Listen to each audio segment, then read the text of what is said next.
ಓಂ ಸಾಯಿರಾಮ್. ಶುಭೋದಯ ನನ್ನ ಮಗುವೆ. ನಿನ್ನ ಜೀವನದ ರೀತಿ, ನಿನ್ನ ಆಲೋಚನೆಗಳು, ನಿನ್ನ ಮಾತುಗಳು, ನಿನ್ನ ಕಾರ್ಯಗಳು, ನಿನ್ನ ಕರ್ಮ ಎಲ್ಲವೂ ನಿನಗೆ ತಮ್ಮ ಫಲಗಳನ್ನು ನೀಡುತ್ತವೆ. ಯಾರಿಗೆ ನಿನ್ನ ಮೇಲೆ ನಂಬಿಕೆ ಇದೆಯೋ ಅವರ ನಂಬಿಕೆಯನ್ನು ನಿನ್ನ ಬಲವಾಗಿಸಿಕೊಂಡು, ಅವರನ್ನು ನಿನ್ನ ಪ್ರೇರಣೆಯಾಗಿಸಿಕೊಂಡು ದೇವರ ಮೇಲೆ ಭಾರವನ್ನು ಹಾಕಿ ಮುನ್ನಡೆ.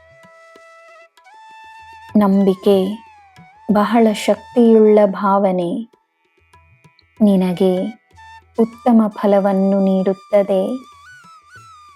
ನಿನ್ನ ದಿನ ಶುಭವಾಗಿರಲಿ. ಸರ್ವಂ ಸಾಯಿಮಯಂ. ಜೈ ಸಾಯಿರಾಮ್.